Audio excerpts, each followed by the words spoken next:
شهر رمضان الذي أنزل فيه القرآن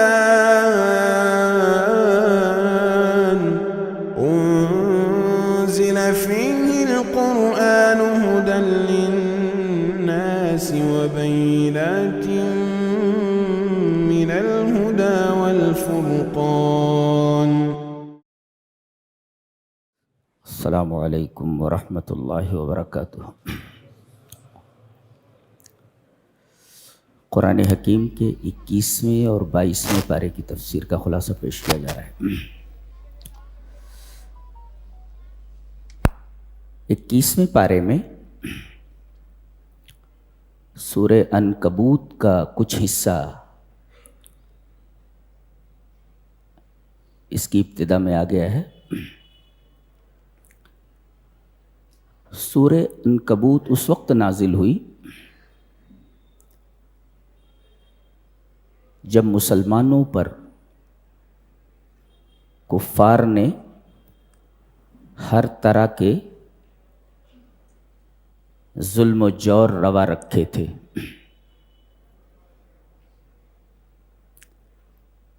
مکہ کا پورا ماحول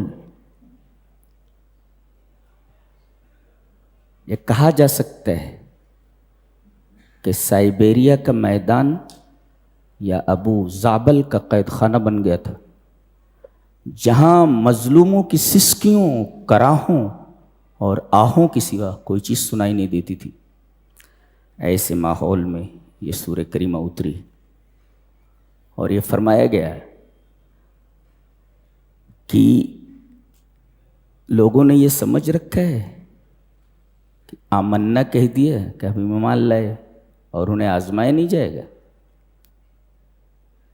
جو بھی اپنی زبان سے آمنا کہے گا کہ ہم ایمان لائے، انہیں ہم آزمائشوں کی بھٹی میں ڈال کر تپائیں گے ان کو۔ اور یہ کہا گیا کہ یہ کوئی نئی بات نہیں ہے، اس سے پہلے جتنے لوگ گزرے ہیں، انبیاء کے اوپر جتنے بھی ایمان لانے والے ہیں، سب کو آزمایا گیا۔ دیکھیں، الف لام میم احسب الناس ان یترکوا ان یقولوا آمنا وهم لا یفتنون وَلَقَدْ فَتَنَّ الَّذِينَ مِن قَبْلِهِمْ۔ ہم نے تم سے پہلے بھی لوگوں کو آزمایا ہے۔ یہ ہماری سنت جاریہ ہے کائنات میں کہ جو بھی آمنا کہتا ہے ہم اسے آزماتے ضرور ہیں۔ اچھا، یہاں لفظ فتنہ استعمال ہوا ہے۔ فتنہ کے بہت سارے معانی ہیں، ان میں جو نمایاں معنی ہے وہ ہے آزمائش کا، الاختبار۔ الفتنہ هو الاختبار، آزمائش، ٹو ٹیسٹ، کسی کو آزمانا، to check whether is right اور رانگ، صحیح ہے یا غلط ہے، یہ چیک کرنے کے لیے ہم آزماتے ہیں۔ اچھا، یہ جو آزمائش ہوتی ہے یہ ایک آزمائش ہوتی ہے ما بین الکفر والایمان، کہ آدمی ایمان لاتا ہے یا کفر اختیار کرتا ہے۔ تو ایک آزمائش ہے ما بین الکفر والایمان، اور ایک آزمائش ہے الفتنہ فی داخل الایمان، ایمان کے اندر جو لوگ آ گئے ہیں جی، ان کو آزمایا جاتا ہے کہ اس آزمائش میں یہ پورے اترتے ہیں یا نہیں، یہ صبر کرتے ہیں، دین کے اوپر ڈٹے رہتے ہیں یا جزا فضا کرتے ہیں جی۔ تو صابر ہیں یا جازع ہیں، صبر کرتے ہیں یا جزا فضا کرتے ہیں جی۔ تو گویا کہ آزمائشیں دو چیزوں کے درمیان ہوتی ہے، ایک آزمائش ہے ما بین الکفر والایمان کہ آدمی کفر اختیار کرتا ہے یا ایمان اختیار کرتا ہے، اور ایک آزمائش ہے فی داخل الایمان، ایمان لانے کے بعد اب یہ دیکھا جا رہا ہے کہ وہ آدمی صبر کرتا ہے یا صبر نہیں کرتا ہے۔ یہ دو طریقے کی آزمائشیں ہوتی ہیں۔ اچھا، کیوں ایسا کیوں ہے؟ آزمائش کا فلسفہ کیا ہے؟ وجہ کیا ہے؟ What is the reason to test? یہ آزمائش کا یہ طریقہ کیوں ہے؟ وائی؟ جواب دیا گیا فَلَيَعْلَمَنَّ اللَّهُ الَّذِينَ صَدَقُوا وَلَيَعْلَمَنَّ الْكَاذِبِينَ، تاکہ اللہ یہ جان لے کہ کون اپنے دعوے ایمان میں سچا ہے اور کون جھوٹا ہے، کون صادق ہے اور کون کاذب ہے۔ فَلَيَعْلَمَنَّ اللَّهُ الَّذِينَ صَدَقُوا وَلَيَعْلَمَنَّ الْكَاذِبِينَ، اپنے دعوے ایمان میں کون سچا ہے اور کون جھوٹا ہے۔ یہ آزمائش کا ریزن ہے، آزمائش کی وجہ ہے۔ اچھا، اللہ نے فرمایا تاکہ اللہ جان لے۔ اچھا، اللہ کو بھی جاننے کی ضرورت ہے، وہ تو پہلے سے جانتا ہے کہ یہ آدمی کامیاب ہوگا کہ ناکام ہوگا۔ اللہ کو کسی چیز کو جاننے کی ضرورت نہیں ہے۔ تو یہاں علم کا کیا معنی ہے؟ یہاں علم کا کیا معنی ہے؟ تو یہ جاننا چاہیے ربنا تبارک و تعالی یعلم ما کان و یعلم ما هو کائن و یعلم ما سیکون و یعلم ما لم یکن لو کان کیف یکون۔ جی، اللہ کو علم ہے جو ہوا، اللہ کو علم ہے جو ہو رہا ہے، اللہ کو علم ہے جو ہونے والا ہے، اور اللہ کو اس بات کا بھی علم ہے کہ نہیں ہوا، اگر ہوتا تو کیسا ہوتا، اس بات کا بھی علم ہے۔ جی، ربنا یعلم ما کان جو ہوا، وربنا یعلم ما ہوا کائن جو ہو رہا ہے، ویعلم ما سیکون کیا ہونے والا ہے، ویعلم ما لم یکن لو کان کیف یکون، اور یہ بھی جانتا ہے کہ ایک چیز نہیں ہوئی، اگر ہوتی تو کیسی ہوتی، اللہ کو معلوم ہے۔ تو یہاں علم کا کیا معنی ہے؟ علم کا معنی ہے لیظہر علم اللہ، تاکہ اللہ کا جو علم ہے کہ یہ کامیاب ہونے والا ہے یا ناکام ہونے والا، اس کا علم ظاہر ہو جائے، لیقع ما ارادہ اللہ، تاکہ وہ چیز واقع ہو جائے جس کا اللہ نے ارادہ کیا ہوا ہے، تو اس کا علم ظاہر ہو جائے جی کہ یہ آدمی ایمان والا تھا یا یہ کافر تھا، یہ آدمی ایمان لائے گا کہ نہیں لائے گا، اللہ کا علم ظاہر ہو گیا۔ علم پہلے سے ہے، ایمان لائے گا کہ نہیں لائے گا، اب نہیں لایا یا لایا اس کا علم ظاہر ہو گیا۔ تو فَلَيَعْلَمَنَّ اللَّهُ الَّذِينَ کا مطلب لیعلم ای لیظہر علم اللہ، تاکہ اللہ کا علم ظاہر ہو جائے۔ پہلے سے علم ہے، ظہور کی بات کہی جا رہی ہے، تو علم کا مطلب ہے ظہور۔ اچھا، اس کے بعد ایک بڑی حسین مثال دی گئی ہے کہ جو لوگ اللہ کے علاوہ دوسروں کو اولیاء بنا لیتے ہیں، ان کی مثال مکڑی کے گھر کی طرح ہے۔ جی، اس پر تفصیل سے بحث کی گئی۔ اب یہ بتایا جا رہا ہے کہ اگر آزمائشیں آ رہی ہیں تو ان آزمائشوں کو جھیلا کیسے جائے؟ آزمائشیں آ گئی ہیں، اب کیا کیا جائے؟ آزمائشوں کے ان ایام میں، ان اوقات میں کیا کیا جائے کہ جس سے ہم آزمائشوں میں پورے اتریں؟ بتایا گیا کہ 2 نسخے ہیں، ان کو آزماؤ، ان 2 نسخوں کو استعمال کرو۔ کیا؟ اتل ما اوحی الیک من الکتاب، اللہ اکبر، ایک تو اللہ کی کتاب کی تلاوت، اس پر غور و فکر، اس کو سمجھنا، اللہ کی کتاب کی تلاوت اور اس پر غور و فکر ایک، اور وہ اقم الصلاۃ، اور نماز قائم کرنا۔ نبی کریم صلی اللہ علیہ وسلم کے بارے میں ہے اذا حزبہ امر، جب بھی کوئی معاملہ درپیش ہوتا کہ کوئی خوفناک مسئلہ ہے تو آپ فوراً نماز کی طرف بھاگتے۔ اللہ، یعنی تمام داء کی دوا، تمام بیماریوں کا علاج، تمام پریشانیوں کا حل نماز میں ہے اور تلاوت قرآن میں ہے۔ آج دنیا نے انہی دونوں کو چھوڑ دیا ہے، اور عجیب بات یہ ہے کہ مسلمانوں نے قرآن کو رکھا ہوا ہے، لیکن قرآن کا جو حق ہے اس کو ادا نہیں کر رہے ہیں۔ نماز پڑھ رہے ہیں لیکن نماز کی طرح نہیں۔ کیوں؟ اس لیے کہ آگے وجہ بتائی جا رہی ہے کہ نماز ایسی ہو جس کا اثر تمہاری زندگیوں کے اوپر ہو۔ جی، بتایا گیا ان الصلاۃ تنہا عن الفحشاء والمنکر، نماز فحشا اور منکر سے روک دیتی ہے۔ فحشا کا مطلب ہوتا ہے جنسی جذبات کی بے اعتدالی سے جو گناہ ظہور میں آئے، دیٹ از کالڈ فحشا، جیسے زنا ہے، جی یہ ساری چیزیں فحشا ہیں، گندگی۔ اور منکر جنسی جذبات کی بے اعتدالی کے علاوہ کسی اور جذبے کی بے اعتدالی سے جو گناہ وجود میں آئے، دیٹ از کالڈ منکر۔ جی تو ان الصلاۃ تنہا عن الفحشاء والمنکر، نماز فحشا اور منکر سے روک دیتی ہے۔ جی اگر نماز فحشا اور منکر سے نہ روک سکے تو سمجھو وہ نماز نہیں ہے۔ جی اب ہم اپنی نمازوں کا جائزہ لیں۔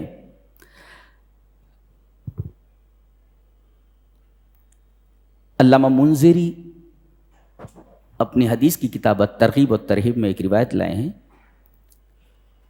کہ نبی کریم صلی اللہ علیہ وسلم نے فرمایا ان الرجل لیصلی 60 سنۃ وما تقبل له صلاۃ، کہ ایک آدمی 60 سال نماز پڑھتا ہے، فار 60 ایئرس 60 سال نماز پڑھتا ہے، وما تقبل له صلاۃ، اس کی ایک بھی نماز قبول نہیں ہوتی۔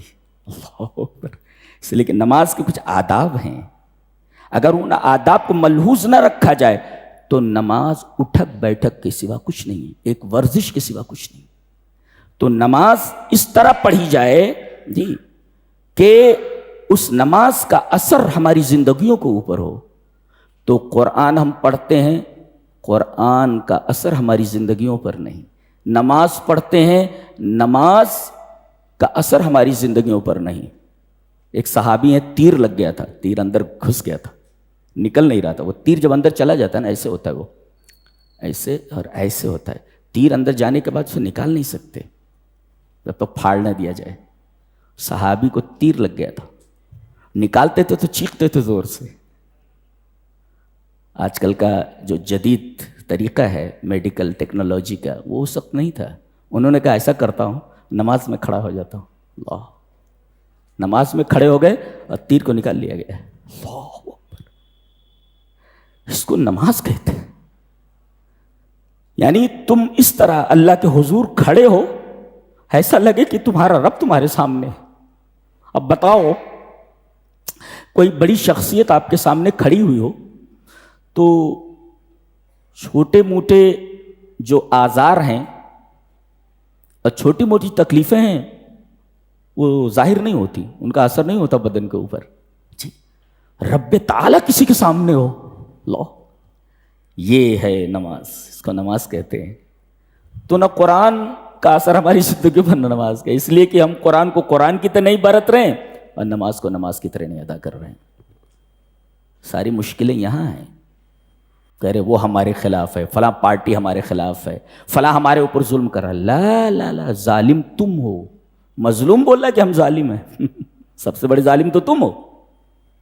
تم نے قرآن کو چھوڑ رکھا ہے، تم نماز کی طرح نماز نہیں پڑھتے۔ زندگی کا کوئی طریقہ ایسا نہیں ہے جس میں تم نبی کو فالو کرتے ہو۔ اس دل میں اللہ اور اس کے رسول کی محبت کے علاوہ ساری محبتیں بھری ہوئی ہیں، اور کہتے ہو کہ ہم مظلوم ہیں۔ لا لا لا، انتم ظالمون، تم ظالم ہو۔ تو تمہارے ساتھ جو سلوک روا رکھا جائے کم ہے۔ اتل ما اوحی الیک من الکتاب واقم الصلاۃ ان الصلاۃ تنہی عن الفحشاء والمنکر۔ نبی کریم صلی اللہ علیہ وسلم کے پاس ایک صحابی آئے، کہا کہ اللہ کے رسول، ایک آدمی ہے نماز پڑھتا ہے مگر رات ہوتی ہے تو چوری کے لیے نکل جاتا ہے۔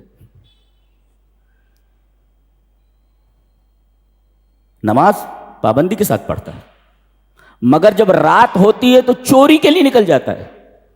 اللہ کے رسول صلی اللہ علیہ وسلم فرمایا، اگر اس نے نماز کی طرح پڑھی تو چوری چھوڑ دے گا، چوری چھوڑ دے گا۔ اس لیے کہ نماز کی طرح اگر پڑھی جائے تو پھر نماز کا اثر انسان کی زندگی پر ہوتا ہے۔ جی ان الصلاۃ تنہی عن الفحشاء والمنکر۔ اچھا، تو ایک ہے قرآن، ایک ہے نماز، اتنا ہے سمجھ۔ وَلَذِكْرُ اللَّهِ اکبر، اللہ کا ذکر سب سے بڑا ہے۔ اچھا، یہ اللہ کا ذکر سب سے بڑا ہے، اس کا کیا مطلب ہے؟ بتایا گیا کہ ایک ذکر ہے جو نماز میں ہوتا ہے اور ایک ذکر ہوتا ہے جو نماز کے باہر ہوتا ہے. تو نماز کے باہر جو ذکر ہوتا ہے اس سے بڑا عظیم ذکر وہ ہوتا ہے جو نماز میں ہوتا ہے. تو نماز کے اندر جو ذکر ہوتا ہے وہ اس کے مقابلے میں جو نماز کے باہر ہوتا ہے بڑا ہوتا ہے. اس وجہ سے کہا گیا نماز کے تذکرے کے بعد وَلَا ذِكْرُ اللَّهِ اکبر، اللہ کا ذکر زیادہ بڑا ہے جو نماز میں ہوتا ہے. نماز کے باہر ہم ذکر کرتے ہیں، ذکر ہے وہ، لیکن نماز کے اندر جو ذکر ہوتا ہے وہ سب سے بڑا ہے. وَلَا ذِكْرُ اللَّهِ اکبر. اس کے بعد ایک بہت عجیب بات کہی جا رہی ہے کہ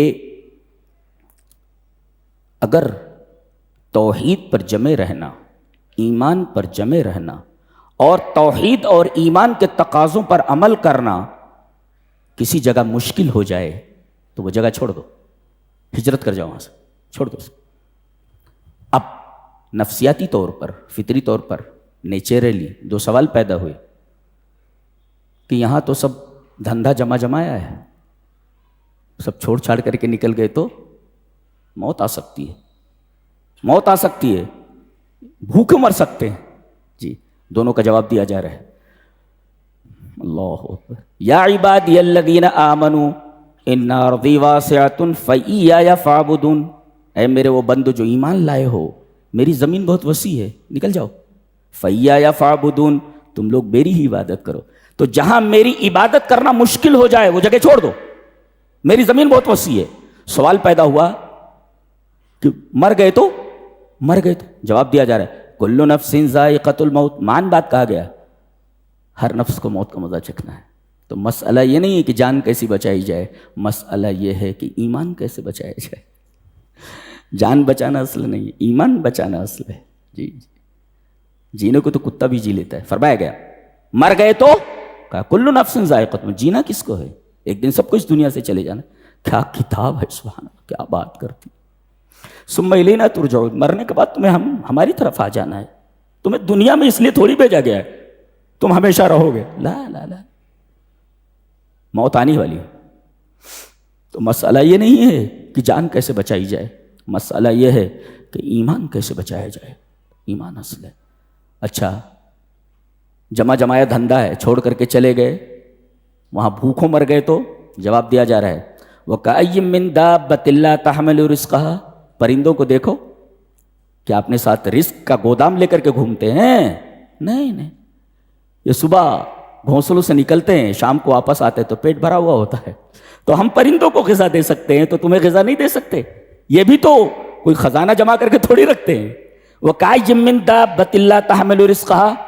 کتنے پرندے ہیں، کتنے چوپائے ہیں جو اپنا رزق اپنے ساتھ لے کر نہیں چلتے ہیں، لیکن ہم ان تک ان کو رزق پہنچاتے ہیں. وَكَأَيٍّ مِّن دَابَّةٍ. لہذا دو شبہے جو پیدا ہوئے، دونوں شبہات کے جوابات دیے گئے. کیا کتاب ہے بھائی. وَكَأَيٍّ مِّن دَابَّةٍ لَّا تَحْمِلُ رِزْقَهَا. بہت سارے ایسے چوپائے ہیں، پرندے ہیں، درندے ہیں جو اپنا رزق اپنے ساتھ لے کر نہیں چلتے. کیوں؟ اللہ یرزقها، وہ ان کو روزی دیتا ہے. کون؟ اللہ. وَإِيَّاكُمْ، جو ان کو روزی دیتا ہے تمہیں روزی نہیں دے گا. وَإِيَّاكُمْ، تم کو بھی روزی دیتا ہے. وَهُوَ السَّمِيعُ الْعَلِيمُ، وہ سن رہا ہے، دیکھ رہا ہے، سب جانتا ہے. سب کوئی چیز اس کی سماع سے باہر نہیں اور کوئی چیز اس کے دائرے علم سے باہر نہیں. ہر چیز اس کی نگاہوں کے سامنے. کیا بات.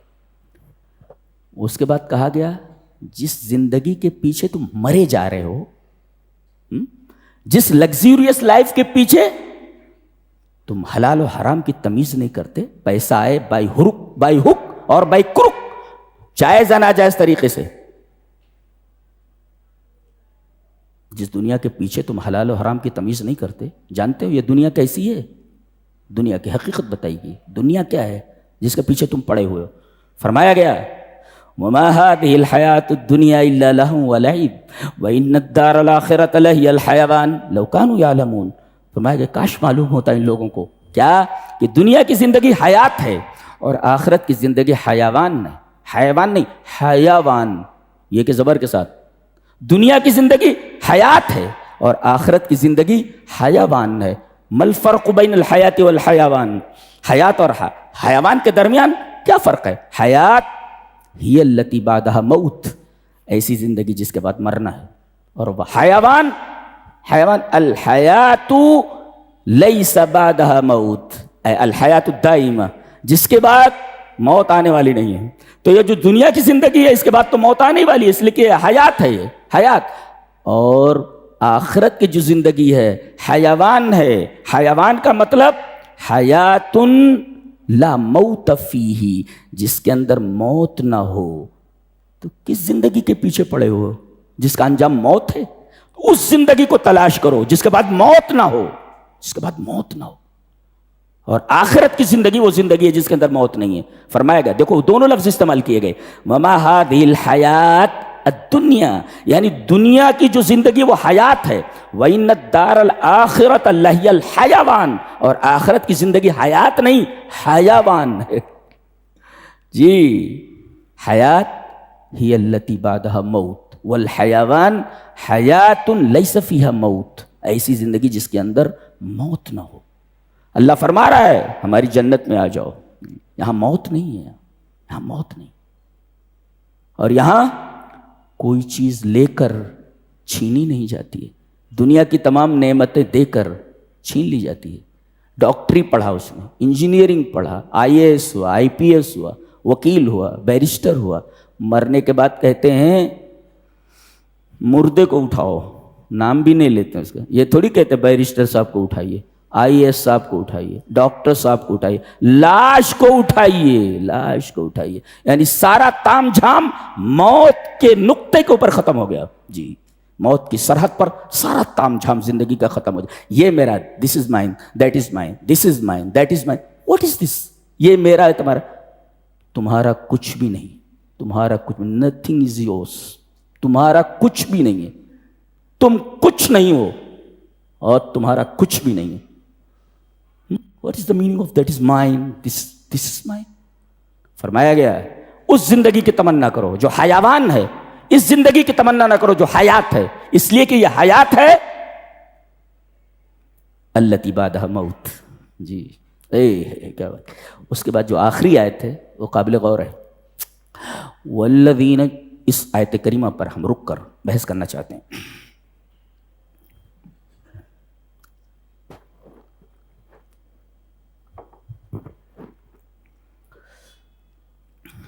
والذین جاہدوا فینا لنہدینہم سبلنا وان اللہ لمع المحسنین.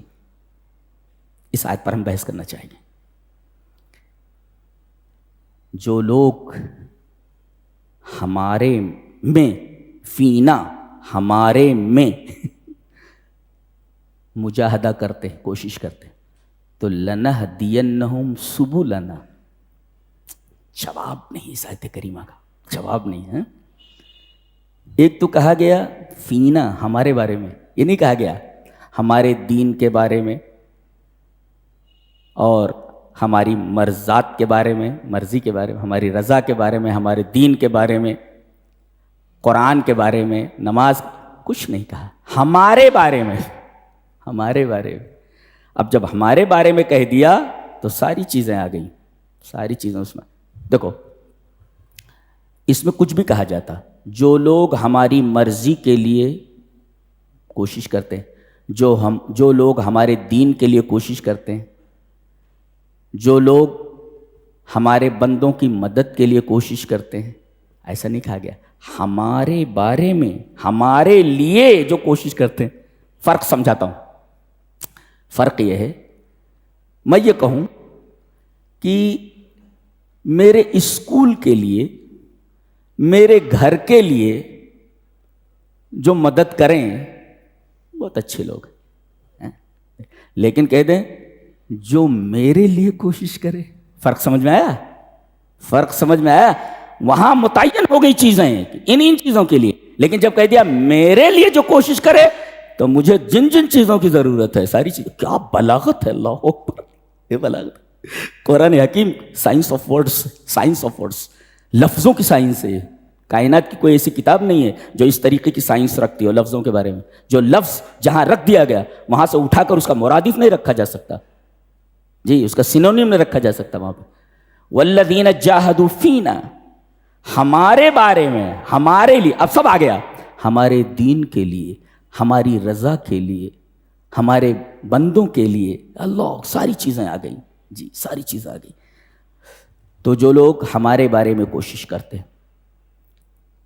تو لَنَهْدِيَنَّهُمْ سُبُلَنَا، تو ہم اپنے راستوں کی طرف ہدایت دیتے ہیں. اپنے راستوں کی طرف، یہ جنت ہے، یہ جنت ہے. اب جنت کی طرف جانے والے جتنے بھی راستے ہیں، یہ روزے کا راستہ ہے، یہ نماز کا راستہ ہے، یہ کسی کی مدد کا راستہ ہے، یہ کسی کے ساتھ حسن سلوک کا راستہ ہے. واہ واہ واہ، کیا لفظ ہے! لنا سبل، پلیورل آف سبیل، سبیل واحد سنگولر، پلیورل سبل. تو جنت تک جانے والے جتنے راستے ہیں، ہم تمام راستوں پر چلنے کی توفیق دے دیں گے اس کو. اللہ، روزے کی توفیق دے دیں گے، نماز کی توفیق دے دیں گے، صدقے کی توفیق دے دیں گے، زکوٰۃ کی توفیق دے دیں گے، جہاد کی توفیق دے دیں گے. اللہ کی راہ میں، ہماری راہ میں جتنی بھی چیزیں ہیں، سب کے بارے میں کوشش کی ہم توفیق. معلوم ہوا کہ ہدایت یہاں ہدایت توفیق کے معنی میں ہے جی. ہدایت توفیق یہ سب کو نہیں ملتی جی، نبی بھی نہیں دے سکتا. یہ نبی ہدایت نہیں دے سکتا. کیسی؟ جیسے آپ کے چچا ابو طالب بستر مرگ پر ہیں، آپ آئے، کہا کہ چچا محترم میرے کان میں آپ لا الہ الا اللہ کہہ دیجئے، میں اللہ کے ہاں آپ کی سفارش کروں گا. انہوں نے کہا کہ میرے بچے، مجھے نار پسند ہے، آر پسند نہیں، میں آر لے کر دنیا سے نہیں جانا چاہتا. اور وہ اپنے باپ دادا کے دین پر مر گئے. کون؟ ابو طالب. عالم یہ ہے کہ یہ چچا اپنے بھتیجے سے بڑی محبت کرتا ہے، اور بھتیجا ہے کہ ہمارا رسول وہ اپنے چچا سے بڑی محبت کرتا ہے. اور جب وہ اپنے باپ دادا کے دین پر مر گئے تو نبی کو بڑا افسوس ہوا کہ میرا چچا اپنے باپ دادا کے دین پر مر گیا. آپ بڑے دلگیر ہوئے، دل گرفتہ ہوئے، غمزدہ ہوئے. آیت کریمہ اتری، انک لا تہدی من احببت. آپ جن سے محبت کرتے ہیں آپ ان کو ہدایت نہیں دے سکتے. ما منع الہدایہ، ہدایت نہیں دے سکتے. ہدایت توفیق، یہ ہے توفیق. اللہ فرما رہا ہے ہم تمام راستوں کی توفیق دے دیں گے، جو جو راستے جنت کی طرف جاتے ہیں.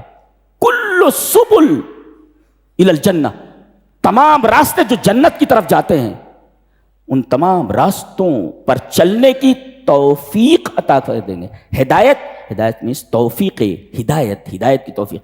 اور لنہدی، لام یہ تاکید کے لیے، اور یہ نون ثقیلہ ہے، نون ثقیلہ، یعنی یہ جب آتا ہے تو اس کا مطلب یہ ہوتا ہے ہم ضرور بھی قسم کے معنی میں ہوتا ہے. یہ قسم کے معنی میں ہوتا ہے، یعنی رب تعالیٰ قسم کھا رہے، قسم اٹھا رہے کہ ہم ان کو ان تمام راستوں کی طرف ہدایت کی توفیق دے دیں گے جو راستے جنت کی طرف جاتے ہیں. اللہ. اور ایک نکتہ جو بڑا عجیب ہے وہ یہ ہے، وَإِنَّ اللَّهَ لَمَعَ الْمُحْسِنِينَ، اللہ حسین عمل کرنے والوں کے ساتھ. کیا سمجھے آپ؟ حسین عمل کرنے والے. جمعہ کا خطاب تھا میرا، اس میں اللہ نے فرمایا، وہ آیت میں نے کوٹ کی تھی، لِلَّذِينَ أَحْسَنُوا، جو لوگ حسین عمل کرتے ہیں جی ان کے لیے حسنہ ہے. محسنین کہہ کر کے بتایا گیا کہ ہمارے راستے میں جتنے لوگ کوشش کرتے ہیں ان کے لیے حسنہ ہے، beauty. For them who have done beauteous deeds is the beauty. اللہ. وَإِنَّ اللَّهَ لَمَعَ الْمُحْسِنِينَ، ہم حسین اعمال کرنے والوں کے ساتھ. اب حسین اعمال کرنے والوں، تفسیر القرآن بالقرآن، جو لوگ حسین عمل کرتے ہیں ان کے لیے حسنہ مینس الجنہ. تو گویا کہ ہم انہیں تمام راستوں کی طرف ہدایت دیں گے اور آخر میں وہ ہماری حسنہ میں پہنچیں گے. اس کا نام جنت ہے. کیا یہ بولنے کی اسٹائل ہے اللہ تبارک تعالیٰ. دنیا کا کوئی کلام ایسے کلام کا مقابلہ نہیں کر سکتا. جی کیوں ستا رہا ہے اللہ کے بندے، کیوں ستا رہا ہے؟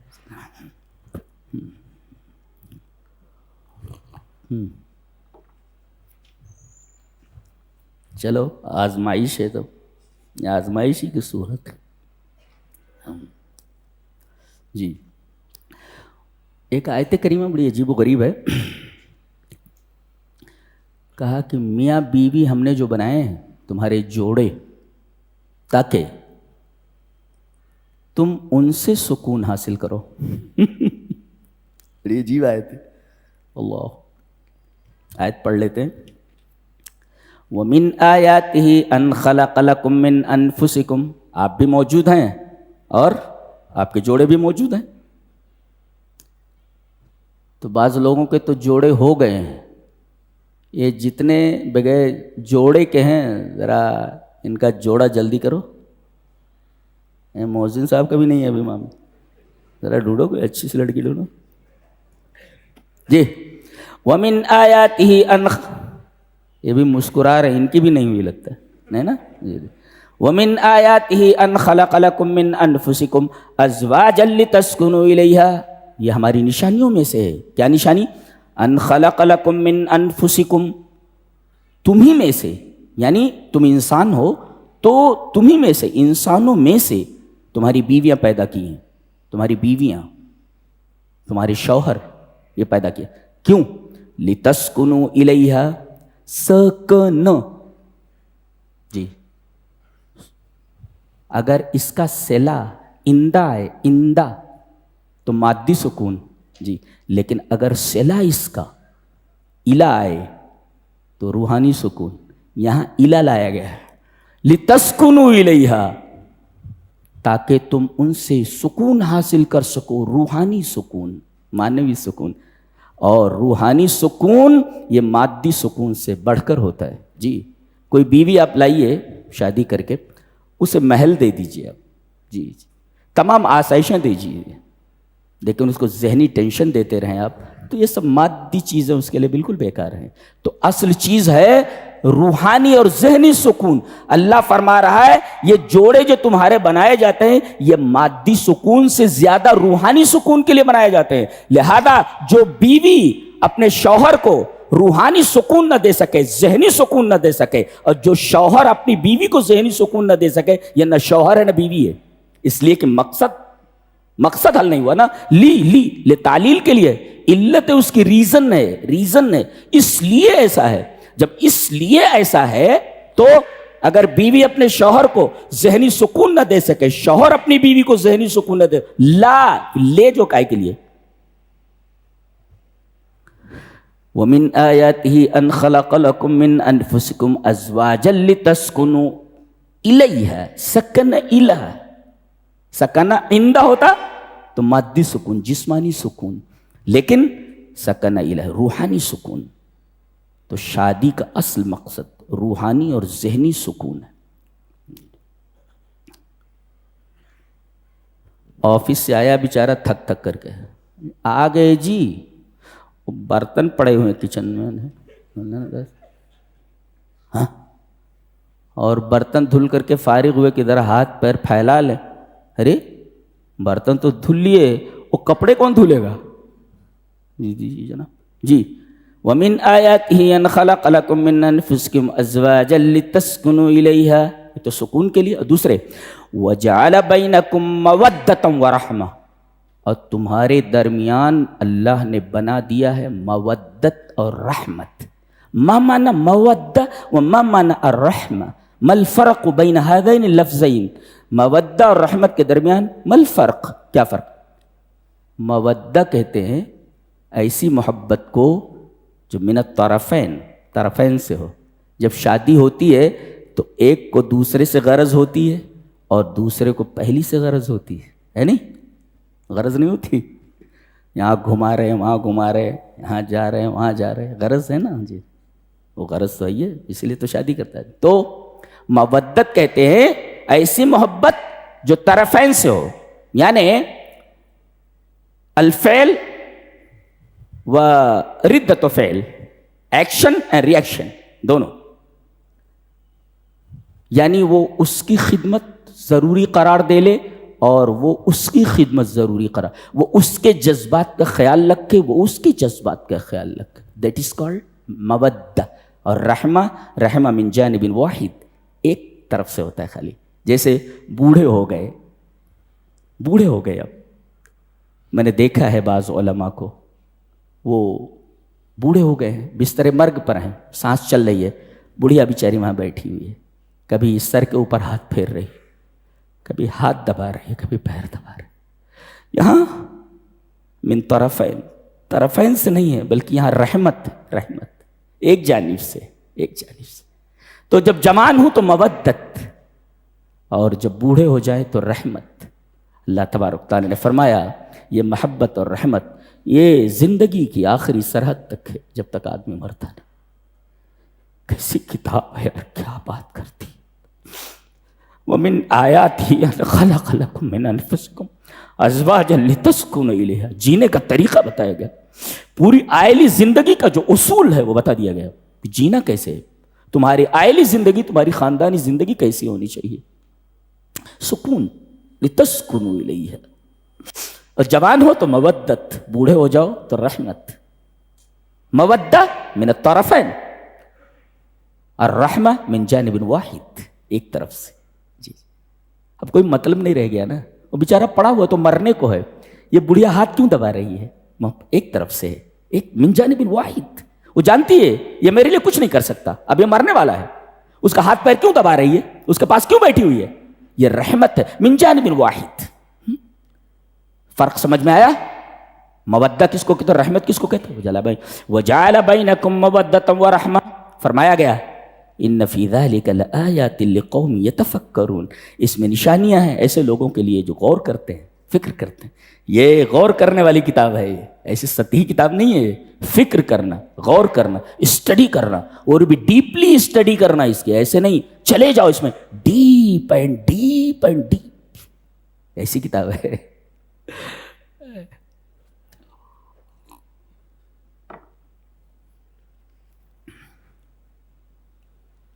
ایک آیت کریمہ اس پر رک کر بحث کرنا چاہیں گے.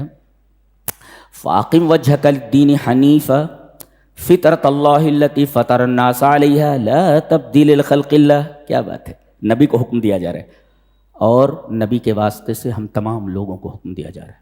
فَأَقِمْ وَجْهَكَ، اپنے چہرے کو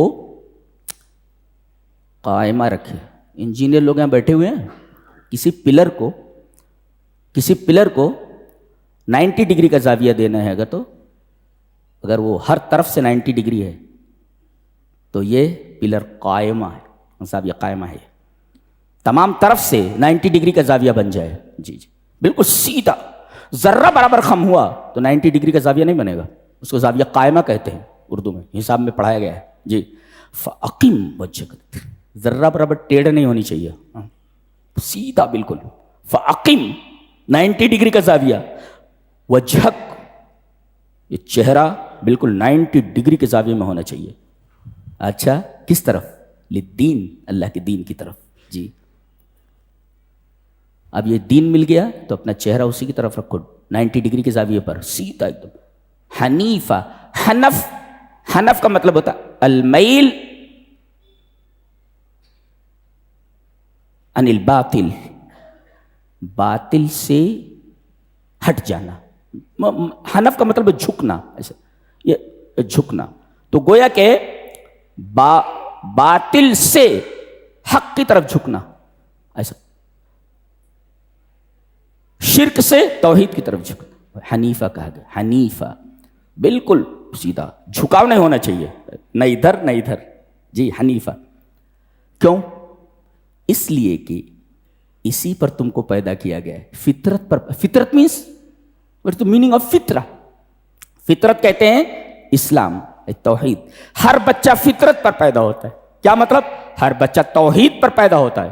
اسی وجہ سے اگر بچپن میں مر جائے تو جنتی ہے، اس لیے کہ وہ فطرت پر مرا، توحید پر مرا، اسلام کے اوپر مرا. اچھا اللہ نے فرمایا جب تم کو اسلام پر پیدا کیا گیا، توحید دے کر پیدا کیا گیا، تو لا تبدیل لخلق اللہ، لا تبدل التوحید بالشرک. تو توحید کو شرک کے بدلے مت بیچو، نہ بدلو. لا تبدیل لخلق اللہ. اللہ اکبر. تو اگر کوئی آدمی توحید چھوڑ کر کے شرک اختیار کرتا ہے تو گویا کہ وہ فطرت سے منحرف ہے، فطرت سے ہٹ گیا ہے. جی وہ حق سے باطل کی طرف چلا گیا ہے، توحید سے شرک کی طرف چلا گیا ہے، جو فطرت کے خلاف ہے. اس لیے کہ فطرت آدمی کی توحید ہے، اور یہی وجہ ہے کہ کسی دنیا کے کسی ریموٹ کارنر کے اوپر اگر کسی آدمی کو چھوڑ دیا جائے اور اس تک پیغام اللہ کا نہ پہنچے، وہ کبھی بھی شرک نہیں کرتا ہو. جی، ایک نادیدہ ہستی کی عبادت کرتا ہو جس کو اس نے دیکھا نہیں کبھی، اس لیے کہ انسان کی فطرت ہے وہ اللہ کی عبادت. اللہ اکبر. اس کے بعد ایک بات کہی جا رہی ہے کہ تم جو بھی اللہ کی راہ میں دیتے ہو مال،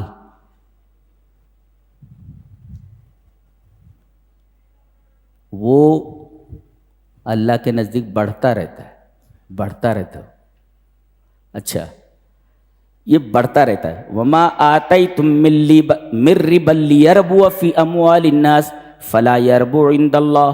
اگر سود دے رہے ہو تو بڑھتا نہیں. اور وما آتیتم من زکات، اگر تم زکوٰۃ دے رہے ہو اور تریدون وجہ اللہ، اور اس سے اللہ تبارک و تعالیٰ کی رضا مقصود ہے، فاولئک هم المضعفون. یہی لوگ ہیں جو بڑھانے والے ہیں. یعنی اب یہ اللہ کے پاس چلا گیا، اب اللہ اپنی شان کے اعتبار سے اس کو بڑھا کر کے دیتا ہے.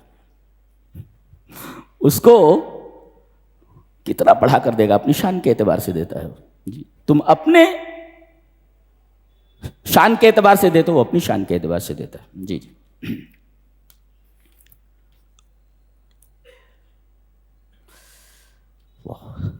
سورہ لقمان ہے. سورہ لقمان میں کہا گیا وَمِنَ النَّاسِ مَن يَشْتَرِي لَهْوَ الْحَدِيثِ. لوگوں میں سے بعض وہ ہیں جو لہو الحدیث خریدتے ہیں. لہو الحدیث میں وہ موبائل داخل ہے جس سے فائدے سے زیادہ بچے نقصان حاصل کر رہے ہیں. لہو الحدیث میں داخل ہے. لہو الحدیث کی خود تعریف کی گئی. عبداللہ ابن عباس وغیرہ نے کہا کہ لہو الحدیث والغنا، گانا ہے، گانا، گانا وہ لہو الحدیث ہے. یعنی بس گاڑیوں میں گانے لگائے ہوئے ہیں، موبائل میں گانے سن رہے ہیں، لہو الحدیث. اچھا، لہو الحدیث کی خود تعریف اللہ نے فرمائی لیضل عن سبیل اللہ. ہر وہ کام جو آدمی کو خیر سے روک دے، دیٹ از کالڈ لہو الحدیث. آپ کسی کھیل میں مبتلا ہیں، اذان ہو گئی، نماز چھوٹ گئی آپ کی، لہو الحدیث ہے وہ. جی جی جی، ہر وہ چیز جو آدمی کو خیر سے روک دے وہ لہو الحدیث ہے. اور ایسے لوگوں کو چاہیے لہو الحدیث نہ خریدیں. ومن اشترا کا لفظ ہے، ٹو بائی، خریدنا. جی، ومن الناس من یشتری لہو الحدیث لیضل عن سبیل اللہ. جی. اس کے بعد حضرت لقمان کا واقعہ. ایک بزرگ آدمی تھے یہ، جی بزرگ آدمی تھے. اللہ فرما رہا ہے ہم نے ان کو حکمت دی تھی. ما معنی الحکمہ، ما معنی الحکمہ. اور ہو از حکیم. حکیم کس کو کہتے؟ کہتے اللہ کی کتاب کتاب حکیم ہے. تو ما معنی الحکیم و ما معنی الحکمہ. علامہ ابن قیم نے بتایا ہے فعل ما ينبغي علی الوجہ الذی ينبغي فی الوقت الذی ينبغي هو الحکمہ. کیا تعریف کیا انہوں نے، کیا فعل ما ينبغي علی الوجہ الذی ينبغي فی الوقت الذی ينبغي هي الحکمہ. اس کو حکمت کہتے ہیں. مناسب کام، موزوں کام، موزوں طریقے پر، صحیح کام صحیح طریقے پر صحیح وقت میں، یہ حکمت ہے. اب لوٹا لیے جا رہا ہے باتھ روم کے لیے، مولوی صاحب جا رہے ہیں لوٹا لیے. ایک صاحب ہے، مولوی صاحب مسئلہ پوچھنا ہے. ارے بھائی جان دے اس کو، مولوی صاحب کو جان دے، وہاں جان دے. یہ وقت نہیں ہے، یہ حکمت کے خلاف ہے یہ. جی، فعل ما ينبغي علی الوجہ الذی ينبغي فی الوقت الذی ينبغي. مناسب کام مناسب طریقے پر مناسب وقت میں کرنا، یہ حکمت ہے. تو ہمیں یہ دیکھنا ہے کام صحیح ہے ایک، اچھا اس کو صحیح کام ہے تو صحیح طریقے سے کرنا، جی، اور صحیح وقت میں کرنا. نماز اچھا کام ہے، جی، اس کو صحیح طریقے سے. کیسے؟ صلو کما رأیتمونی اصلی. نبی کریم صلی اللہ علیہ وسلم فرماتے ہیں نماز اس طرح پڑھو جس طرح تم مجھے پڑھتے ہوئے دیکھتے ہو، وہ ہے طریقہ. جی، تو نماز ایک صحیح کام ہے، صحیح طریقے سے جیسا نبی نے پڑھا. فی الوقت الذی ینبغی، مناسب وقت، 5 وقت میں جیسے اذان ہو جائے آ جاؤ. فی الوقت الذی ینبغی، چھوڑ پکڑ نہیں. کہ نماز کا وقت چلا گیا، اس کے بعد آپ تشریف لا رہے ہیں. تو یہ حکمت کا معنی. یہ بڑے حکیم تھے. یہ جانتے ہیں انہوں نے اپنے بیٹے کو سب سے پہلے کیا تعلیم دی؟ ہماری بعض مائیں ہوتی ہیں، جیسے بچہ تھوڑا سا بڑا ہوتا ہے، بیٹے پڑھو لا الہ الا اللہ محمد الرسول اللہ، اور جو دنیا دار ہوتے ہیں بیٹے بولو ABCDEFG. یہ اوقات ہے ہماری، یہ اوقات ہے. یہ دیکھو اپنے بچے سے بول رہے ہیں وَإِذْ قَالَ لُقْمَانُ وَلَقَدْ آتَيْنَا لُقْمَانَ الْحِكْمَةَ. ہم نے لقمان کو حکمت دی تھی. اچھا یہ بہت بڑی نعمت ہے، اور نعمت ملے تو انشکر للہ. جی نعمت ملے تو نعمت کا شکر ضروری ہے. دیکھو اس کے بعد کہا گیا حکمت ایک نعمت ہے تو انشکر للہ. کیسی کتاب ہے، کس طرح بولتی ہے کتاب. حکمت ایک نعمت، حکمت نعمت، اور نعمت جب ملے تو نعمت کا شکریہ. اور اللہ فرما رہا ہے اس شکریہ سے ہمارا کوئی فائدہ نہیں ہے. وَمَن يَشْكُرْ فَإِنَّمَا يَشْكُرُ لِنَفْسِهِ. جو آدمی شکر کرتا ہے وہ اپنے فائدے کے لیے کرے گا. نعمت ہم بڑھائیں گے اور شکر نہیں کرے گا نعمت کھینچ لیں گے. اچھا فَإِنَّ اللَّهَ غَنِيٌّ حَمِيدٌ. تو غنی ہے. اپنے بیٹے سے بول رہے ہیں میرے بچے ان الشرک لا تشرک باللہ، اللہ کے ساتھ شرک مت کر. ایک اس کے بعد کہہ رہے ہیں شرک بہت بڑا ظلم ہے. شرک مت کر یہ تو کہہ دیا ٹھیک ہے، یہ کیوں کہہ رہے ہیں شرک ظلم عظیم ہے؟ نقطہ یہ ملا بچے سے کوئی بات کہیے تو اس کی دلیل بھی دے دیجیے تاکہ بچہ ذہنی خلجان میں مبتلا نہ ہو. ابا نے اس کام سے منع کیوں کیا ہے؟ وجہ بتایا گیا لا تشرک باللہ، منع کیا شرک مت کرنا. کیوں؟ ریزن ان الشرک لظلم. ظلم کیوں ہے؟ ظلم وہ خلاف العدل، عدل کے خلاف ہے. الظلم وہ خلاف العدل، عدل کے خلاف. بتائیے ایک قادر کو اور عاجز کو مساوی کر دینا ظلم نہیں ہے؟ جوتے کو ٹوپی کو برابر کر دینا یہ عدل ہے کہ ظلم ہے؟ ٹوپی سر پہ رکھی جاتی ہے، جوتا پیر میں. اب جوتا سر پر رکھ دیا جائے، ٹوپی کو پیر میں رکھ دیا جائے، ہذا ظلم. اس لیے کہ ظلم کہتے ہیں چیز کو اس کے غیر جگہ میں رکھنا. وضع الشیء فی غیر محلہ وہ ظلم. تو قادر بندہ عاجز، تو قادر اور عاجز کو برابر کر دینا اذ نسویکم برب العالمین وہ ظلم. ظلم ہے یہ. خالق اور مخلوق کو ملا دینا. بولے کہتے ہیں کہ جس طرح چھت پر چڑھنے کے لیے سیڑھی کی ضرورت ہے ویسے ہی رب تک پہنچنے کے لیے کسی پیر کی ضرورت. ارے تو نے خالق اور مخلوق کو ایک کر دیا، بدبخت کہیں کے. خالق خالق ہے، بندہ چھت پر جانا مخلوق کے پاس جا رہا ہے نا، وہ عاجز ہے. وہ رب تعالیٰ قادر ہے. تو نے خالق اور مخلوق کو ایک جیسا کر دیا. اذ نسویکم برب العالمین وہ ظلم. لا تشرک باللہ ان الشرک لظلم عظیم. جی اللہ اکبر. اس کے بعد فرمایا گیا کہ 5 چیزیں ایسی ہیں کہ ان کا علم اللہ کے علاوہ کسی کو نہیں ہے. ان اللہ عنده علم الساعہ، قیامت کا علم کب آئے گی. وَيُنَزِّلُ الْغَيْثَ، بارش کب ہوگی، کتنی مقدار میں ہوگی، کہاں ہوگی. وَيَعْلَمُ مَا فِي الْأَرْحَامِ، ماں کے پیٹ میں کیا ہے، لڑکی ہے یا لڑکا ہے یا کیا ہے. اچھا آپ ایک سوال کر سکتے ہیں یہاں جو کہا گیا وَيَعْلَمُ مَا فِي الْأَرْحَامِ، ماں کے پیٹ میں کیا ہے، یہ تو ڈاکٹر بھی بتا دیتا ہے لڑکا یا لڑکی ہے. جی جی بتایا گیا کہ غیب کہتے ہیں جو سبب طبعی کے واسطے سے نہ ہو. آئی ول ریپیٹ، غیب وہ ہے جو سبب طبعی نیچرل ریزن کے واسطے سے نہ ہو. ڈاکٹر کیا استعمال کرتا ہے، آلہ استعمال کرتا ہے، واسطہ آ گیا بیچ میں، یہ غیب نہیں ہے. اللہ ڈائریکٹ جانتا ہے، اس کو کسی واسطے کی ضرورت نہیں ہے. ہاں ھذا هو الفرق، ھذا هو الفرق. وَيَعْلَمُ مَا فِي الْأَرْحَامِ، بغیر کسی سبب طبعی کے جانتا ہے وہ کہ کیا ہے. اللہ یہ مطلب ہے اس کا. ٹھیک ہے سائنس سے بتا دیتے لڑکا ہے لڑکے، لیکن ماں ہے یہاں پر، من نہیں، ماں ہے یہاں. ڈاکو ہوگا، چور ہوگا، ہاں کہ عالم ہوگا، جاہل ہوگا، سیاستداں ہوگا کہ کون ہوگا، وہ کو معلوم نہیں. یہ کیسے بتا سکتا ہے کوئی؟ وَيَعْلَمُ، اللہ جانتا ہے. اور اللہ کو معلوم ہے کہ کس زمین میں مرے گا، وہ مرے گا. ابھی وہ ٹائٹینک جو شپ تھی جسے دنیا کے بہترین دماغوں نے مل کر کے بنایا تھا. جانتے ہیں ان کے بنانے والوں کا اور شپ کمپنی کا یہ دعویٰ تھا کہ تقدیر بھی اس کو نہیں ڈبو سکتی. دعویٰ تھا ان کا. ڈوب گیا, زندہ نہیں بچے لوگ.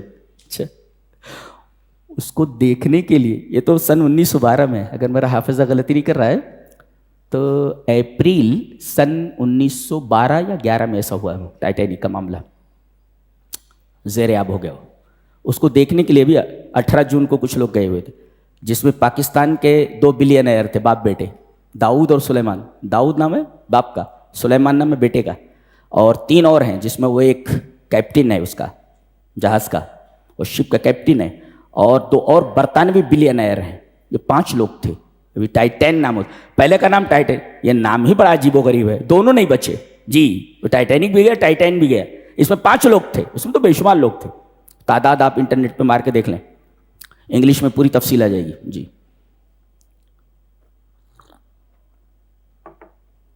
یہ 5 گئے. ان کی خواہش کیا تھی؟ مریں گے تو امریکہ میں رہ رہے, امریکہ کے قبرستان میں دفن ہوں گے, پاکستان میں لا کر کے دفن کر دیں گے, یا جہاں وہ چاہیں گے وہاں. یہ تمنا تھی.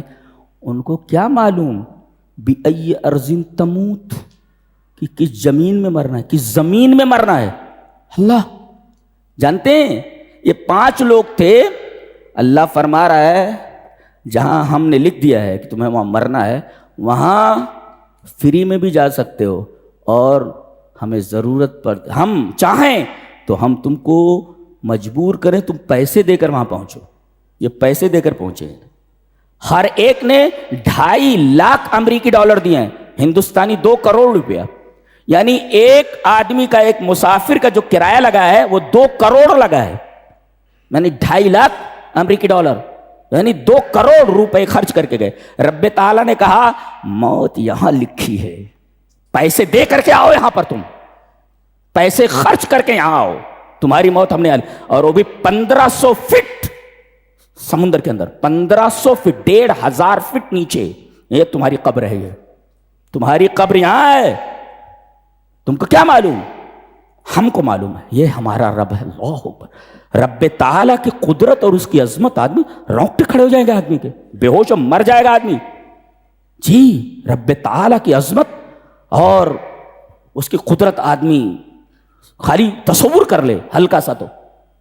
وما تدری نفس بأي أرض تموت, کسی کو یہ معلوم نہیں کہ کس زمین میں مرنے والا ہے. پیسے دے کر بلا لیتا ہے, چل پیسے دے اور یہاں مرنا ہے تجھے, کس زمین میں مرنا ہے تجھے, 1500 فٹ نیچے سمندر کی گہرائیوں میں تجھے مرنا ہے, آ جا ادھر چل.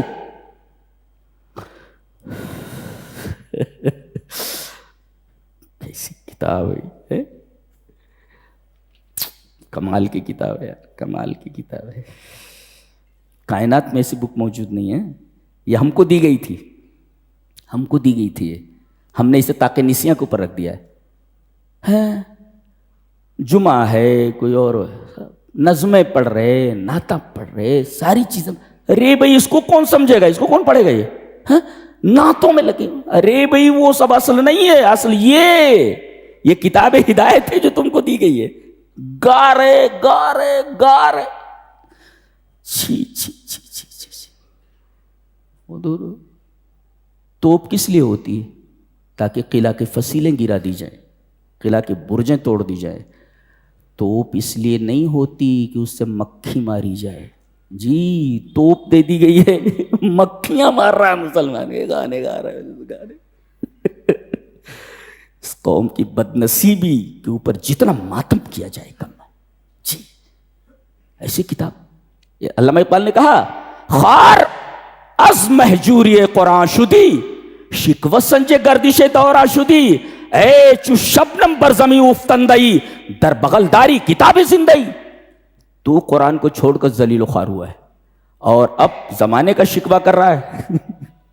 زمانے کا شکوہ کیسے کرتا ہے؟ ایک شاعر کہتا ہے, ہمارے سر کی پھٹی ٹوپیوں پہ طنز نہ کر. آج جو ہم ذلیل ہیں, پھٹی ہوئی ٹوپیاں ہمارے سروں کے اوپر ہیں, تو ہمارے سر کی پھٹی ٹوپیوں پہ طنز نہ کر, ہمارے تاج عجائب گھروں میں رکھے. ارے بھئی کیا پھر تیرے تاج عجائب گھروں میں رکھے ہوئے کیا کہنا چاہتا ہے تو؟ ذلیل کہیں کے. تاج تیرے سر سے اترے کیوں؟ ٹوپی پھٹی تیرے سر پہ آئی کیوں؟ تو خار از محجوری قرآن شدی شکوہ سنجے گردش دوران شدی. اب زمانے کا شکوہ، اے چو شبنم بر زمیں اوفتندئی، اے وہ قوم جو اوس کی طرح شبنم کی طرح زمین پر پڑی ہوئی ہے اور اغیار تجھے اپنے پاؤں تلے رود رہے ہیں. حیرت کی بات ہے، در بغل داری کتاب زندگی، ایک زندہ کتاب تیرے بغل میں رہتے ہوئے تم مردہ ہے، اس سے بڑا افسوس اور کیا ہو سکتا ہے. تو خار از محجوری قرآن شدی شکوہ سنجے گردش دوران شدی، اے چو شبنم برزمی اوفتندئی در بغل داری کتاب زندگی. ایک زندہ کتاب بغل میں رکھتے ہوئے آدمی اس قدر ذلیل ہو، ایسی قوم تف ہے ایسی قوم کے اوپر. اللہ فرما رہا ہے کسی مرد کے بدن میں ہم نے 2 دل نہیں بنائے. اس لیے کہ ایک پس منظر میں بات کہی جا رہی ہے. نبی کریم صلی اللہ علیہ وسلم نے حضرت زید بن حارثہ کو اپنا بیٹا بنا لیا تھا تو لوگ ان کو زید بن محمد کہنے لگے تھے. اللہ نے منع کیا، لا لا لا، وہ جن کا بیٹا ہے اس کے نام سے بلاؤ. زید بن حارثہ اس کا بیٹا ہے، اس لیے کہ ایک بیٹے کے 2 باپ نہیں ہو سکتے. جیسے انسان کے بدن میں 2 دل نہیں ہو سکتے، ایک ہی دل ہوتا ہے. اچھا یہ مرد کہا گیا کیوں؟ عورت کے بدن میں 2 دل ہو سکتے ہیں؟ ہاں ہوتے ہیں جی. اسی وجہ سے رجل کہا گیا ہے. کیوں؟ اس لیے کہ پیٹ میں بچہ ہوتا ہے اس کے، تو ایک دل تو عورت کا ہے اور ایک دل اس کے بچے کا ہے جی. یہ مرد کو نہیں ہوتا، لہذا رجل کہا گیا. ٹھیک ہے، سائنٹیفک ہے، سائنس ہے. ما جعل اللہ لرجل، رجل مرد، مین ناٹ وومن. ما جعل اللہ لرجل من قلبین فی جوفہ، اس کے اندر ہم نے 2 دل نہیں بنائے. اس کے بعد کہا گیا نبی کو جانتے ہو کتنی محبت کرنی چاہیے نبی سے. النبی جو اولا بالمؤمنین من انفسہم، نبی تمہاری جان سے بھی زیادہ قریب ہے. دیکھو یہ تمہارا دل ہے، یہ جان ہے تمہاری جی، اور یہ تم ہو، یہ تمہارا نفس ہے، یہ تمہاری ذات ہے. یہ ٹھیک ہے، یہ تمہاری جان ہے، یہ تمہارا وجود ہے، تمہارا نفس ہے. لیکن نبی یہ یہاں ہے تمہاری جان سے ہیں. یہ جو تمہارا وجود ہے تمہاری جان سے زیادہ قریب، یہ میرا نبی ہے.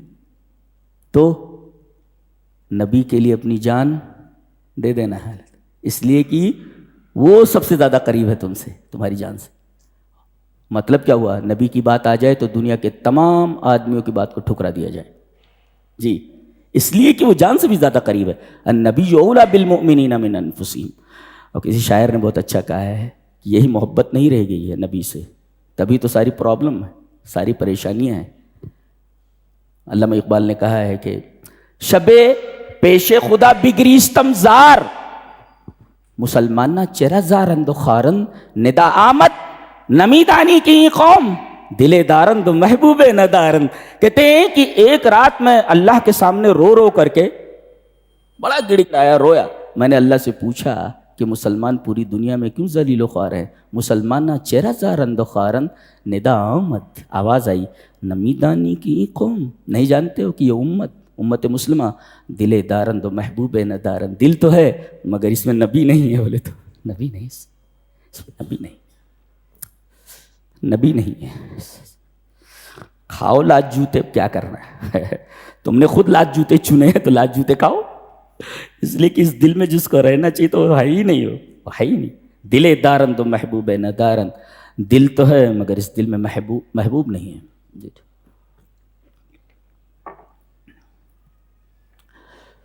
شب پیش خدا بگریستم زار، مسلمانہ چہرہ زارند خارند، ندا آمد نمیدانی کی قوم، دلے دارند محبوب ندارند. یہ وہ آدمی ہے جس نے پورے یورپ کا فلسفہ گھور کر پی لیا تھا. اقبال جس کو کہتے ہیں، اقبال بہت بڑا فلسفی ہے، بہت بڑا فلسفہ، پورے یورپ کا فلسفہ گھول کر پی گیا ہے. وہ بول رہا ہے ایک کمی ادھر. اچھا پھر یہ سورہ احزاب ہے. سورہ احزاب میں اس کو جنگ خندق بولتے ہیں جی. یہ عجیب و غریب لڑائی ہے. پتہ چلا کہ 10 بڑے بڑے قبائل، بہت بڑے بڑے قبائل، تقریباً 10,000 کی تعداد میں آ گئے ہیں اور مدینہ میں داخل ہونا چاہتے ہیں. اچھا مدینہ کا جو جائے وقوع ہے، آپ نقشہ دیکھیں گے، جو لوگ جغرافی پڑھے ہیں وہ دیکھتے ہیں کہ دو طرف 2 حرے ہیں. حرہ مانے وہ جلی ہوئی ایسی چیز. وہ تو کہتے ہیں کہ کسی زمانے میں کوئی والکینو پھٹا تھا، آتش فشاں نکلا تھا، والکینو حرہ. یہ جب پھٹتا ہے تو دور تک اوپر جاتا ہے اور اس کے بعد جب پھیلتا ہے وہ جو تو ایسے پھیلتا چلا جاتا ہے انگڑھ طریقے سے ایسے جی. تو مدینہ کے دونوں طرف 2 حرے، حرے واقم اور حرے ببرا. تو فوجی مارچ کے انداز میں دونوں طرف سے نہیں آیا جا سکتا جی. اور ایک طرف نخلستان ہے پورا، کھجوروں کے باغ، وہاں بھی فوجی انداز میں نہیں آ سکتے. تو 3 طرف سے نیچرلی مدینہ محفوظ ہے. یہ سامنے سے آ سکتے تھے. سلمان فارسی کے مشورے سے وہ خندق کھودی گئی تاکہ شہر میں نہ آ سکے. ایک مفسر لکھتا ہے یہاں تو مدینہ کو بچانے کے لیے خندق کھودی گئی تاکہ دشمن اندر نہ آ سکے، تمہارے ایمان پر، تمہاری آبرو پر حملہ نہ کر سکے. اس میں تعلیم دی گئی ہے تم کو، تم اپنے گھروں کے سامنے خندق کھود لو، اپنے ایمان کے سامنے، تاکہ تمہارے ایمان کو خراب کرنے کے لیے شیطان اندر نہ آ سکے. تم اپنے گھروں کے سامنے خندق کھود لو، تمہاری بیویوں بچوں کی آبرو کے اوپر حملہ کرنے کے لیے کوئی بدماش نہ آ سکے. جی یہ خندق کھودنا ہے. بتائیے وہاں خندق کھودنے سے شہر بچ رہا ہے، اپنے گھروں کے ارد گرد خندق کھود لو، ایمان کی خندق. جی اللہ اکبر. تو یہ سورہ احزاب کی آیات ہیں. اس میں اہل بیت کا تذکرہ ہے. اہل بیت سے مراد نبی کریم صلی اللہ علیہ وسلم کے ازواج مطہرات، حقیقی اہل بیت نبی کی بیویاں ہیں، ازواج مطہرات. اور تبان اور ضمناً تمام لوگ داخل ہیں. 4 لوگ، آل عباس، آل عقیل، آل علی اور آل جعفر. حضرت علی رضی اللہ تعالیٰ عنہ کا خاندان آل، حضرت عباس کی آل اولاد، اور حضرت عقیل کی آل اولاد، حضرت جعفر ان کے آل اولاد. جی شہید موتا حضرت جعفر طیار. جی تو آل عباس، آل علی، آل عقیل، آل جعفر، ان 3 لوگوں کی جو اولادیں ہیں وہ سب اہل بیت ہیں. ان کے اوپر صدقہ حرام ہے. جی یہ سید ہیں. بہت سارے سب نقلی سید گھوم رہے ہیں بھائی. یہ سید نہیں ہے. ان کا شجر نسب اگر نبی تک حقیقت میں پہنچتا ہے تو ٹھیک ہے، وہ سید ہیں. ان کے اوپر صدقہ حرام ہے. یہ 4 جو آل ہے، آل عقیل، آل جعفر، آل عباس اور آل علی، ان کے اوپر صدقہ حرام. تو جن کے اوپر صدقہ حرام ہے وہ اہل بیت ہیں. اور اصلی اہل بیت ازواج مطہر، ضمناً اور تبان شامل ہے اہل بیت. یہ 4 لوگ، 4 کے خاندان، ان کے لیے احکام دیے گئے اور ان کے ذریعے امت کی ماؤں کو تمام احکام دیے گئے. پورا پڑھ لینا آپ. جی اس پر تفصیل سے بحث ہم کر چکے. اس میں خاص بات ہے، گھروں میں رہو. عورتوں کا اصلی مقام گھر ہے. وَلَا تَبَرَّجْنَ تَبَرُّجَ الْجَاهِلِيَّةِ الْأُولَىٰ، نکلو اگر تو نکلنے کی اجازت ہے. جی اسلام عورتوں کو قیدی بنا کر نہیں رکھنا چاہتا. جی نکلو مگر ایک شرط کے ساتھ، لا تبرجن تبرج الجاہل، تبرج نہیں ہونا چاہیے. ما معنی تبرج؟ ابداء المرأة للرجل یجب علیہا سترہا من محاسنہا. اجنبی مردوں کے اوپر جن چیزوں کا کھولنا عورت کے اوپر حرام ہے، جائز نہیں ہے، دوسرے لوگوں کے سامنے کھول دینا. That is called تبرج. تبرج بروج سے ہے. برج دور سے نظر آ جاتا، یہ مینارہ، یہ برج ہے، دور سے نظر آ جاتا مسجد ہے، تو برج اسی سے ہے. لا تبرجن. تو عورتیں اس طرح مردوں کے سامنے نہ آئیں کہ ان کے جو محاسن ہیں، ان کی جو خوبصورتی کی جگہیں ہیں، وہ اجنبی مردوں کے سامنے ہیں. زمانے جاہلیت کے اندر ایسا ہی تھا. تبرج الجاہلیت الاولا. یہ جاہلیت اولا کیا ہے؟ قبل مبعث رسول، رسول اللہ صلی اللہ علیہ وسلم سے پہلے اس طریقے کا تبرج موجود تھا. اور ایک نکتہ یہ بھی معلوم ہوا، ایسی عورت جو بے محابہ لوگوں کے سامنے آتی جائے، جاہل عورت ہے چاہے کتنی ہی پڑھی لکھی کیوں نہ ہو، جاہلیت الاولا ولا تبرجن تبرج الجاہلیت الاولا. دنیا اسے ماڈرن کہہ سکتی ہے، لیکن قرآن حکیم ایسی عورت کو جاہل کہتا ہے. ولا تبرجن تبرج الجاہلیت الاولا. اولا قبل مبعث رسول، رسول اللہ صلی اللہ علیہ وسلم کی بعثت سے پہلے جو جاہلیت تھی.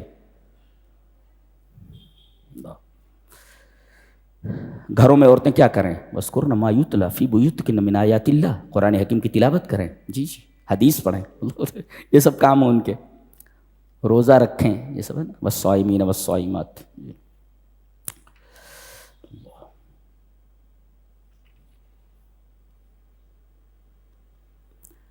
اس کے بعد سورہ سبا ہے. سبا ایک بہت بڑا شہر تھا، بہت خوبصورت. اللہ تبارک تعالیٰ نے اس کی تعریف فرمائے بلدۃ طیبہ. بلدۃ طیبہ، ایک پاک شہر، کھٹمل نہیں، بچھو نہیں، سانپ نہیں، مچھر نہیں. بہترین کلائمیٹ، لاجواب انوائرنمنٹ، جی لاجواب ماحول. اور شہر کے دونوں طرف دو باغات، جنتان عن یمین و شمال. عن یمین دائیں طرف، آن دا رائٹ سائڈ، اینڈ شمال آن دا رائٹ، جو بائیں سائڈ میں دو باغات تھے. اور اتنا پھل آتا تھا اس میں، یہ جو رائٹ اور لیفٹ جو باغات تھے وہ بدلناہم بجنتین، جنتین دو باغ دائیں بائیں. اتنا پھل آتا تھا کہ اگر کوئی عورت، کوئی آدمی سر پر ٹوکرا لیے ہوئے تھوڑی دور تک چلا جائے تو بغیر پھل توڑے پورا ٹوکرا پھلوں سے بھر جاتا تھا. اور یہ تو تھا اللہ کی نعمت کا ایک منظر کہ وہ پھل کھاتے تھے، بیچتے تھے، دور دور تک لے جاتے تھے. اور دوسرے، اس شہر کا کلائمیٹ بڑا خوبصورت تھا. بلدۃ طیبہ، بڑا خوبصورت شہر تھا، پاک شہر تھا، اس میں کوئی تکلیف دہ چیز نہیں تھی. اور تیسری نعمت یہ تھی کہ باغات کو ہرا بھرا رکھنے کے لیے اور فصل کے انہانس کے لیے، اس کو بڑھانے کے لیے، اس کی ترقی کے لیے پانی ضروری ہے. تو وہاں پر ایک ڈیم تھا، جی ڈیم تھا ایک، جی. تو پہلے کیا تھا کہ پہاڑوں سے جب پانی برستا تو وادیوں میں پھیل کر کے ضائع ہو جاتا تھا.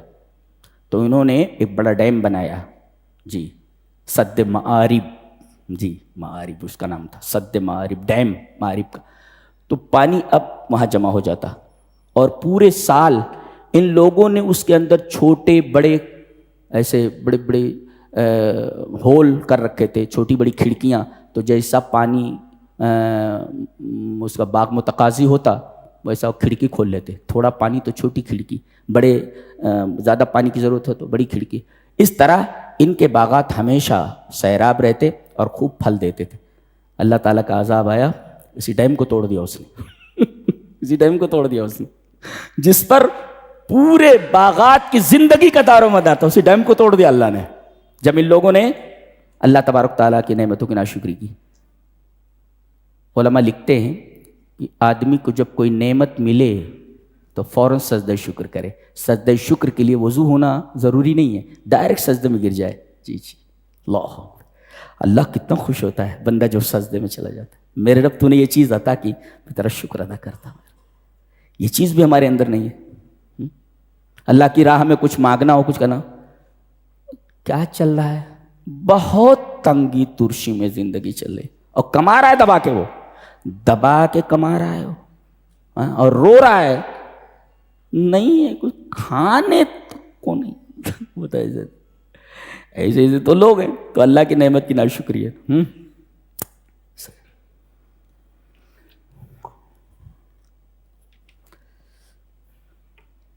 فرمایا گیا کہ ایک فلسفہ جاننا چاہتے ہو، ایک فلسفی. کیا فلسفی؟ یہ ہے کہ وما انفقتم من شیء، جو بھی چیز تم اللہ کی راہ میں خرچ کرو گے، جو بھی چیز، من شیء anything you want. ٹھیک ہے. وما انفقتم من شیء, جو بھی چیز اللہ کی راہ میں خرچ کرو فہو یخلفہ, اللہ اس کا بدل عطا فرمائے. خلف کا مطلب سمجھتے, خلف سلف جو چلے گئے اور اس کی جگہ پر جو آئے خلف, وہی لفظ استعمال کیا گیا, فہو یخلفہ, اس کی جگہ پر. یعنی جو چلے گئے ان کی جگہ پر تم آئے ہو, یعنی جو چیز چلی گئی وہ چیز اللہ آپ کو عطا کرے گا. 1000 دیا نا, 1000 دینے والا ہے, اور اس کے بعد کہا وہ خیر الرازقین, 1000 ہی نہیں دیتا, وہ پتہ نہیں کتنے ہزار تم کو دے دے گی, خیر الرازقین ہے وہ. جی یہ مطلب اس کا یخلفہ کا لفظ قابل غور ہے. اور حدیث بھی ہے, یبن آدم, حدیث خود, اے ابن آدم انفق, تو خرچ کر, انفق علیک, میں تیرے اوپر خرچ کرتا ہوں, تو میرے بندوں کے اوپر خرچ کر, میری راہ میں خرچ کر, انفق علیک, میں تیرے اوپر خرچ کرتا ہوں. تو ہمارے یہاں تو فلسفہ یہ ہے کہ دینے سے کم نہیں ہوتا, جتنا دو اتنا آپ کو مل جانا, اتنا نہیں, بڑھا چڑھا کر کے آپ کو دے دیا جائے گا. جی آپ کے پاس 1 کروڑ روپیہ ہے, بیوی کینسر میں مبتلا ہے, بچہ کڈنی پیشنٹ ہے, دنیا بھر کی ڈائلیسس ہو رہی, یہ ہو رہا, کیا فائدہ اسی زندگی سے. جی کم سے کم جو لوگ ان تمام چیزوں سے محفوظ ہیں وہ اللہ کا شکر ادا کرے کہ کم سے کم ان چیزوں سے 2-4 نہیں ہو, بہت بڑی نعمت ہے یہ. تو وما انفقتم من شیء فهو یخلفہ وهو خیر الرازقین. سبحان اللہ, یہ فلسفہ ہے ہمارے ہاں دینے کا, دینے کا, گیو اینڈ ٹیک کا جو فلسفہ ہے یہاں بیان کیا گیا.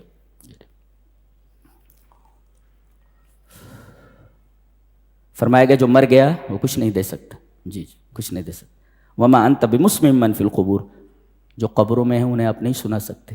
لیکن عجیب و غریب فلسفہ ہے کہ مردہ جو ہے وہ بغیر واسطے کے سن لیتا ہے, لیکن اللہ کو سننے کے لیے بیچ میں واسطہ ضروری ہے. یہ دنیا کا سب سے بڑا عجوبہ ہے, یہ دنیا کا سب سے بڑا عجوبہ ہے کہ مردہ بغیر واسطے کے سن لیتا ہے, لیکن اللہ کو سننے کے لیے واسطے کی ضرورت ہے, وہ نہیں سنے گا جب تک بیچ میں واسطہ نہ. عجیب. یہ چند باتیں تھیں 21 اور 22 پارے کے تعلق سے. اللہ ہمیں نیک عمل اور اچھی سمجھ کی توفیق عطا فرمائے. وآخر دعوانا ان الحمدللہ.